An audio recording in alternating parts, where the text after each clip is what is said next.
It is time for Coffee on the Coast. Good afternoon and welcome to Coffee on the Coast. I'm your host today, Tina Prigge. I'm delighted to welcome back to the show Meredith Gadzinski, a Manitowoc Public Library librarian, and welcome back to the show Chad Lewis, researcher and author of all sorts of fantastic things about Wisconsin, maybe even more than Wisconsin. Chad, maybe I shouldn't say too much, but I love having you on the show because we talk about the bizarre, we talk about these legends, things that are unique that you're shining a light on. And I don't often think about that with Christmas, but you have a very cool event coming up tomorrow at Manitowoc Public Library called Legends and Folklore of Winter. This is Thursday, December 8th, 6 p.m. at the Manitowoc Public Library. Chad, I've said so much. Welcome back to the show. Well, first of all, happy winter to both of you. And yes, 'tis the season for stories of weird and unusual customs, rituals, and traditions. So first of all, show us your shirt, Chad, because I think this totally shows we're in the Christmas spirit here. This Don't Stop Believing. Love it. Cool. So you're talking about weird kind of traditions and superstitions. One of the things I saw that you're going to be talking about is the 12 days of Christmas. I never even thought about there being like a story or lore behind that. Tell us more. Most people just think of it as the famous Christmas Carol. You know, they don't realize that during the 12 days, which most people would celebrate from December 25th through January 6th, which is the Epiphany, those were very sacred days in which if you were born during the 12 days, it was thought that you'd most likely turn into a werewolf. That you'd be given the gift of sight. You could be psychic and communicate with ghosts. It was also the time in which you would bring the Yule log into your home. And today, most people think of the Yule log as a tasty, cake ice cream treat. Not the actual Yule log, which was brought into your home and it was burned through the entire 12 days to bring lightness into the dark and scare away evil beings that were lurking everywhere. Interesting. So what were some of these evil beings that people were afraid of at the time? Most people wrongly believe that Halloween is the time for scary stories. And today it is, but traditionally that was Christmas time and the winter. And it makes sense when you think about the most famous Christmas story, A Christmas Carol, is actually a ghost story. And all the creatures were thought to have free reign in the darkness, the darkest days when the sun wasn't there to protect you from these dangerous beings like witches, goblins, werewolves, everything you can name, these demonic beings, all that were lurking, just waiting for you to let your guard down in the darkness. Whoa, Christmas goblins, you don't often think about that. So thinking about the 12 days of Christmas, what are some of the superstitions then that are apparent in that story? Well, during the 12 days on Christmas Eve, to get prepared for it, at midnight, you are supposed to open a door or a window on your home in order to allow the spirit of Christmas into your house. And this continues with New Year's Eve, where not only are you allowing the new year into your home by opening a door or window at midnight, but more importantly, you're allowing the negativity of the previous year and all the bad things to escape your house. And that if you don't, you won't have as much of a wealthy or healthy new year. And people in the old days, they took it a step further. On New Year's Eve, they would have giant community bonfires where they would literally try to burn the year away so the new year could come in. They would take their guns and shoot at the previous year and try to kill the old year so the new year could come in as well. Okay, question. When you're shooting a gun at the old year, what direction? Is that like up? Is it like behind? Like where do you shoot? Most of these ceremonies included the drinking of spirits. So I imagine they were shooting in every direction. But the idea was to just symbolically kill the previous year so the new year could come in with a clean slate.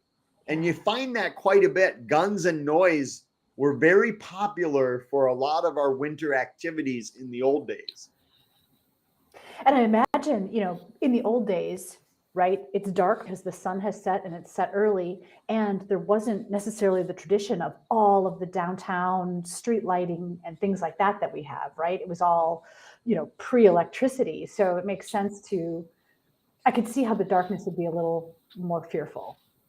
Well, remember, we've never had it easier in winter. No one who has walked this planet has had it easier than we do in our winter. Most people, fortunately, have a place to stay. We have indoor plumbing. We have electricity. A lot of us have enough food so we don't starve. Where that wasn't the case when most non-Indigenous people here were farmers. Winter was the time when everything seemed to die.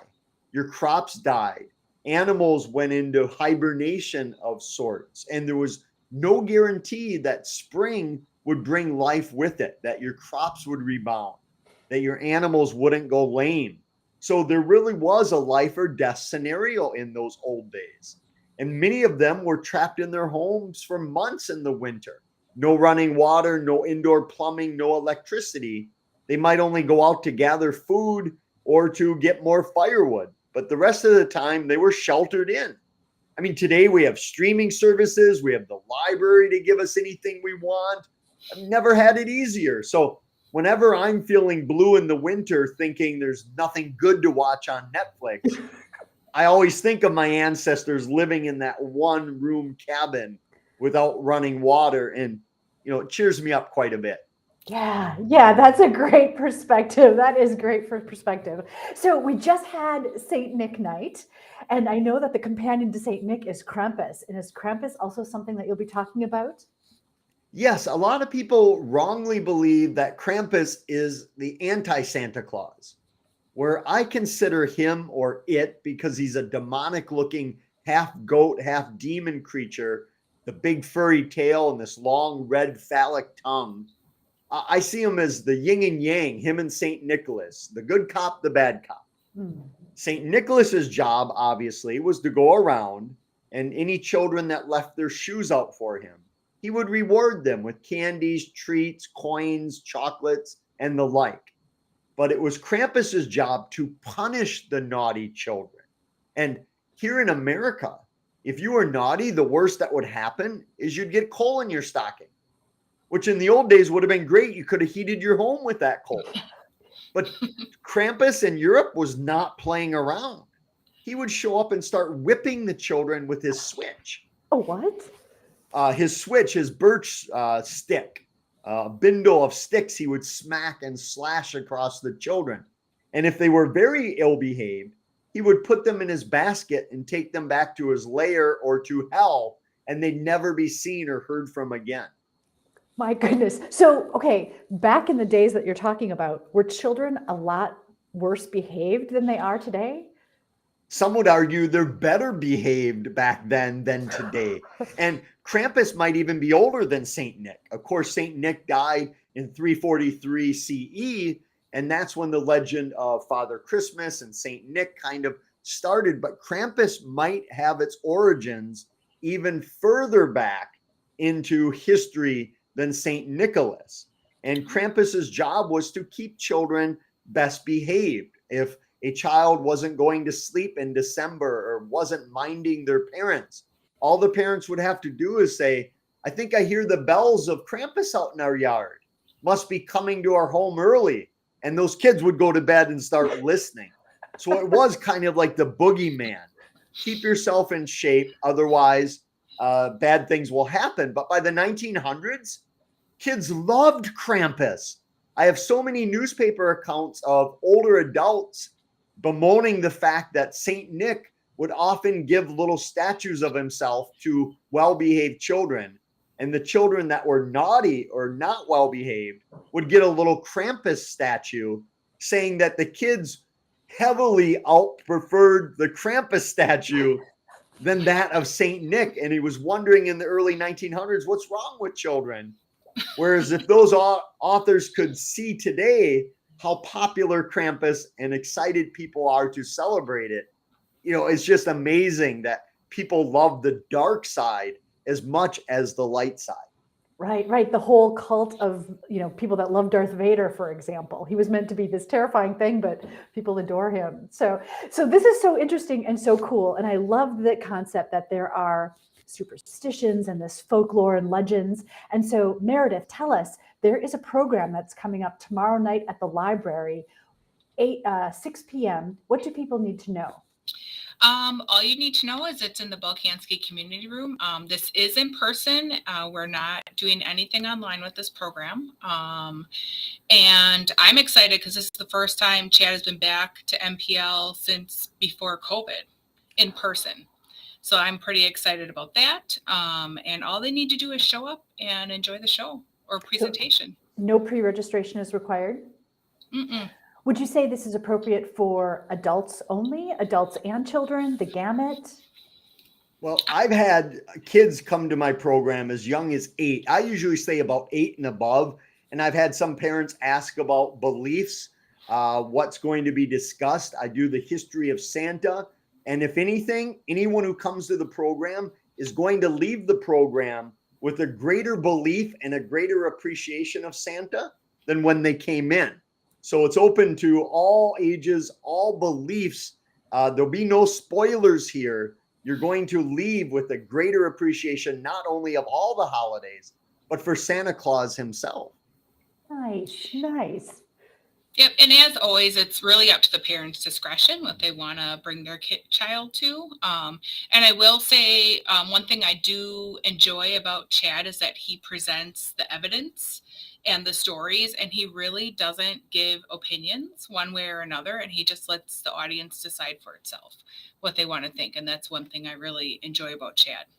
Yeah, that is so cool, Chad. And Chad, you're an author, a researcher, a lecturer. I just want to put up your website because I think you mentioned that in the near future, you'll be having a new release. Is that true? My newest book coming out in December will be Wisconsin Winter Legends and Folklore. And what's great is there's so much out there on this stuff, but a lot of it is for scholars. That a lot of people are interested in the history of Santa, St. Nicholas, but they don't want 400-page book on it. They're not that interested in it. So this book's going to be, I don't want to say cliff notes of each of these legends, but the best stuff condensed into someone who's very interested, but doesn't want to, devote their life to it. Cool. So you say released in December. Is that in time for Christmas or more of a New Year's gift? Well, knock on wood, if St. Nick can get the elves brewing a little bit quicker, it should be out. We're right up against it. Like everything today, the printing industry's got a lot of supply chain issues, but I'm hoping, the jolly old elf will come through for me and get this done before Christmas. Yes. Awesome. So, and the title is very similar to the presentation that you're going to be giving tomorrow, Legends and Folklore of Winter. Yes. Is this actually the cover of the book?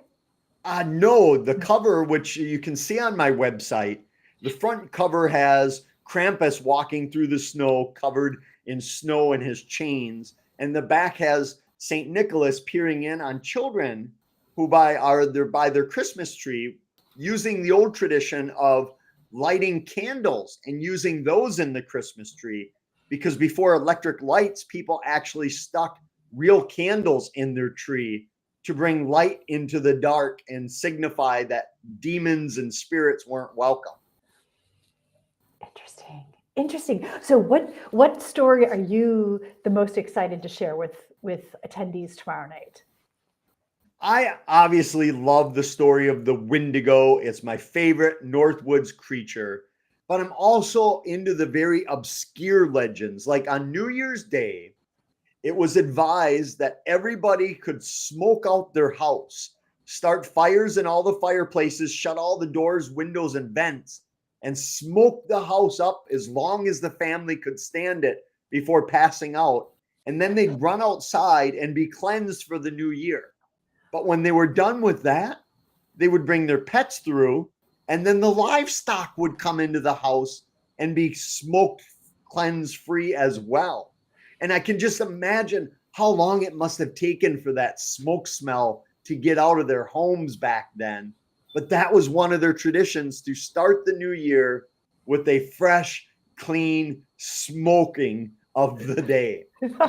That's interesting because before we went live, you said folks in that day had so many superstitions and traditions that it's a wonder they were able to get any work done. And I can see why now when you explain something like that.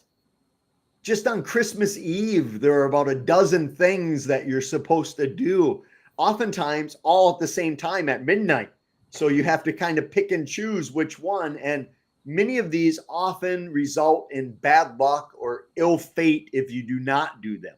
For instance, if you're decorating with holly, mistletoe, or ivy, at my program, you'll learn why we do that. But the most important thing is when you're done with it, you can't just throw those plants away or in your compost bin. You have to burn them. Otherwise, you will have bad luck for the entire next year. Okay, interesting. And you mentioned Wendigo. Is Wendigo different than Krampus, or is it the same name of the same creature, different names for the same creature? You know, Wendigo is a much different creature, a predator of the North Woods. Canada, it started with the First Nation people hundreds and hundreds of years ago. And it's a belief of this monstrosity walking around still to this very day. It's one of the creepiest legends you'll ever come across. And even in my program, I kind of simmer it down a little bit so it's appropriate, because the real legend of Wendigo is not fit for most of our ears. Wow. Meredith, this is going to be so interesting. I'm so excited for people to check this program out. Yeah, I'm very excited as well. It's going to be fun, and it'll just be a nice break from all the holiday rushing around, and it's still about Christmas, but not exactly about Christmas. And yeah, it's such a unique angle, Chad. Would you say, in your observations, are there any traditions that you see people observing today that are based on something like that, that you think they'd be surprised to know that that's why they're doing it, or that's how it originated? Let's start with Christmas caroling. It's made a huge resurgence here in the United States, but most people don't know the origin of it, that came from Europe by the old wassailing, where there were several types of it. One, peasants would go to the rich landowners and sing songs in hopes of getting coin or drink or food. But also there was orchard wassailing, where you'd go out to the orchard in winter with some friends. You'd be drinking spiked cider the entire time, and you'd pick one or two trees that were the most important for your orchard. You'd start singing around those trees. You'd pour the cider on the roots of the trees to nourish them. And then, of course, you'd bring out the guns and start shooting into the branches to scare away all the evil monsters. And then when you were done with that, you'd take sticks and start hitting the trunk of the tree to wake it up so that it would produce the next season. So that's one of the reasons why early caroling was done with drums and pots and pans, to make as much noise as to scare away all of those evil beings. And most people today think that caroling was done to spread goodwill and a sense of community within a town. And it was for a little bit, but more importantly, it was meant to ward off evil and to help all of the orchards in this life and death scenario. That's fascinating. So fascinating. So, all right, viewers, this is Chad Lewis, and he is going to be making a presentation, Legends and Folklore of Winter. It is Thursday, December 8th, 6 p.m. This is in person at Manitowoc Public Library. So fascinating. Chad, I'm just going to put up your website one more time. You can find out more information about Chad Lewis here at chadlewisresearch.com. Also find out more about his upcoming book release. Chad Lewis, Meredith Gadzinski, thank you so much for joining me today on Coffee on the Coast. thank you. Thanks, and keep an eye out. All right, Merry Christmas, everyone. See you next time.